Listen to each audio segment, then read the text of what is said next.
In a moment that electrified South Africa's political stage, Helen Zille, former Democratic Alliance leader and one of the country's most seasoned political strategists, delivered a stunning parliamentary speech that left President Cyril Ramaphosa visibly unsettled and the African National Congress, ANC, scrambling to recover. The speech, described by many as one of her sharpest political interventions in recent years, pulled no punches, dismantling the ruling party's fragile narrative, and putting Ramaphosa on the defensive in front of the nation. The chamber was already tense when Zille rose to speak, but no one could have anticipated the force and precision with which she unleashed her words.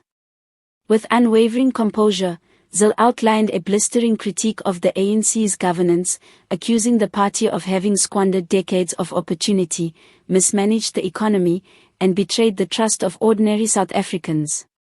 "This country is not collapsing because of external forces," Zille declared, her voice steady but cutting. "It is collapsing because of the ANC's endless corruption, your cowardice in holding each other accountable, and your failure to deliver the most basic services to your people." Observers noted how Ramaphosa, often praised for his calm demeanor, appeared caught off guard by the relentless barrage. He shifted uncomfortably in his seat, whispered to his aides, and at one point even attempted a half-smile, as though trying to mask the discomfort. But Zille pressed on, raising issues that the ANC has long struggled to explain away: the ongoing Eskom crisis, collapsing municipalities, water shortages, and the staggering unemployment rate. Each point landed like a hammer blow, and the ANC benches, usually loud in defending their president, grew increasingly silent. What stunned the chamber most, however, was not just Zille's command of facts but the way she framed the ANC's failures as a betrayal of South Africa's democratic promise. She reminded the nation that millions fought and suffered for freedom, only to see it squandered by leaders who place self-interest above the country's future.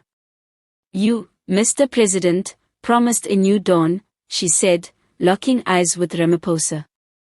But what South Africa got instead is the darkest night of rolling blackouts, collapsing hospitals, and communities abandoned to crime and poverty.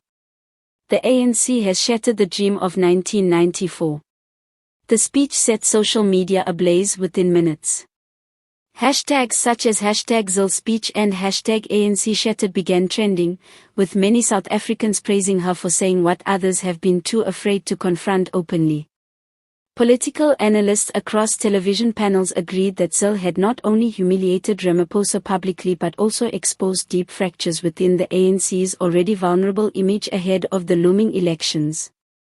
Some commentators went so far as to describe the moment as a potential turning point, where opposition forces finally seized the moral and political high ground. For Ramaphosa, the timing could not have been worse.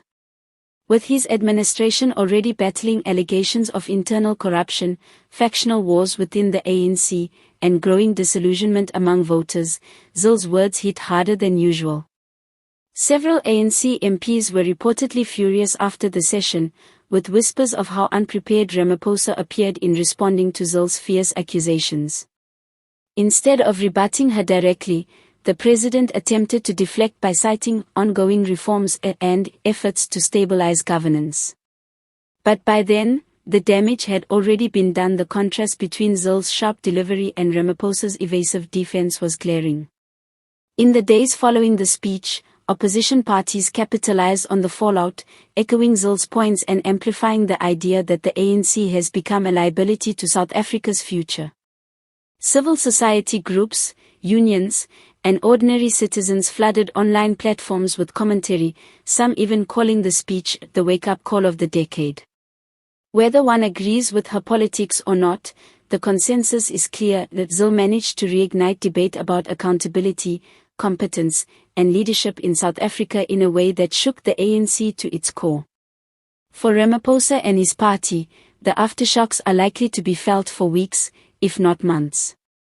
Zille's stunning speech may not have toppled the ANC overnight, but it planted a seed of doubt in millions of South Africans who watched a president struggle to respond under pressure. The image of a visibly rattled Ramaphosa and a shattered ANC bench may well become one of the defining political snapshots of this era, a symbol of a ruling party that once seemed untouchable now being cornered by its own failures.